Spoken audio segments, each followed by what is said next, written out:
On today's episode of the Small Interview Project, I'll be talking to Suzanne Wilkinson from Vitreous Stone.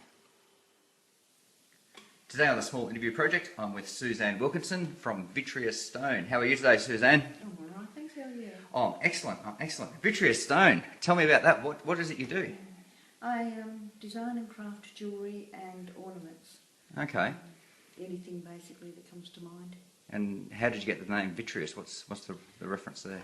Well, everything else was taken. It means shiny. Okay. I went through the thesaurus to find it. Right. Okay. So does that reflect in the type of work that you produce? Is it all shiny sort of based on? Shiny. Okay. Yeah, Swarovski Crystal and I are great friends. Oh, that's good. So tell me, what type of jewellery is it you do? Do you all sorts of jewellery, or? Yeah, just pretty much across the board. Hair pieces through to, I've even tried some rings. Okay. Some of which have been successful. Yeah. I'm not into smelting. Right. That's something I hope to learn. And my wire wrapping is definitely at the beginner stage. But I've got as far as making cabochons. And what are they? The little half circle Okay. Yeah. that go in the settings. Yep. Okay. Yeah. So And is this a self-taught skill, or? the cabochons are learnt at the Lapidary Club. Right. Okay. Which is very good place to go. Oh, excellent. Sounds like quite a unique type of business that you're in. Why did you get into that field? Why did you decide to go down that path for your career? At the time I was homeless. I needed something to do to stop annoying my daughter, and it was portable. Okay. Was the main thing, and we had always been in this void in the jewellery industry. When we did finally find something we liked, it was at a jeweller's shop, and it cost more than we could earn. Yep. So we were very frustrated and only had a handful of pieces each. Okay. So by starting to make them, we went out and found our own stuff and started putting it together, and yes. So okay. So was it initially made for self-consumption, or were you making it to then sell? No, it was initially for us. Yep. Other people commented, liked. I found I loved it. It had to start making money. Yeah, absolutely. So it just grew from there, blew out. And where are you selling it?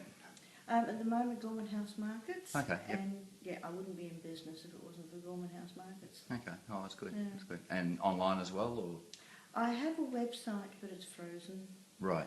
But I have sold one through my Facebook page. Oh, excellent. So that was handy. One's better than none, isn't it? I've sold plenty for overseas people, but normally they've come to the market and seen them. Oh, okay. Yep. Yeah. Okay.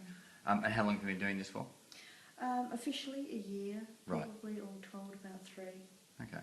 All right. So you're a fairly new business in the scheme of businesses go. So if you were to start again today, what would you do differently?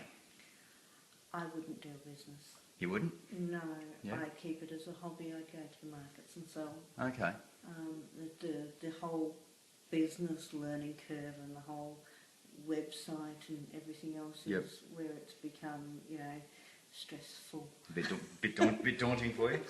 Yes. Have you got people advising you and helping you and everything like that? Lighthouse have Okay. they do a loan thing to help businesses get up and running, Yep. and they also advise and help Okay. out there. So you found that useful? Okay, Okay, good.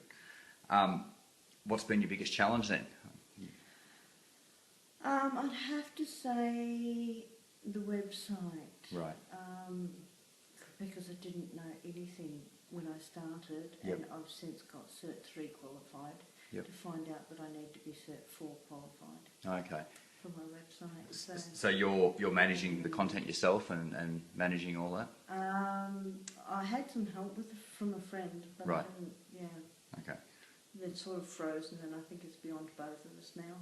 Right. So just the challenge in maintaining the content, or just the challenge in getting it to do what you want it to do, or what's the frustration there?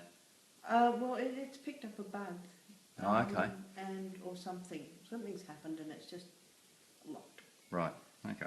We can't get into it. Right. That makes it useful, doesn't it? Yes. Being a business, one of the challenges is always working on our business versus in our business. The doing the stuff and doing the strategic or the business stuff that you said you don't really like. Yeah. How do you balance the two? I don't. The whole part of not liking the business is because it's taking over and I'm not getting into the crafting as much as I'd like to. So that's distracting. So you're not sort of focusing your time on, you know, where the brand's going or where the business is going. Yes, between learning how to run a business, how to do the internet and the social media, and upkeep all of that as you learn each stage. Yes, the actual manufacturing is. Okay. Yeah. So where do you see your business going? Do you have the big vision? Well, it's not really a big vision. Well, for most people, it's not a big vision. For me, it's enormous. Yep. I would like to have something that when I have a certain birthday, I don't have to retire from it. Yep. I would like to have something that gets me a savings fund. Yep. And something that maybe even gets the super. I would like to have a super fund. Well, I'm pleased to say that, Suzanne, because it sounds like, although you said you wouldn't do it again if you had your chance, it sounds like you're committed to what you're doing and you want to continue doing it. Oh yes, I've got at least 5 years of website and everything all paid up, ready to go. Yeah. Okay. Cool. And my final question for you is, if you were giving advice to a new person, what would you tell them about going into business? Okay. If they were just starting out and thinking about it, don't. Yep. Certainly not in the jewellery realm. Right. Don't. Okay. There's more people making it than can possibly wear it. Yep. But if you're actually already in a business, I'd start prioritising what I want, what I need, Yep. and then what everyone else says I need. Sure. Because when I went in not knowing about the business side of things, I got told a whole lot of everything I needed. And basically I ended up spinning my wheels off in a corner knowing nothing, trying to make heaven out of a block of dirt. Yep.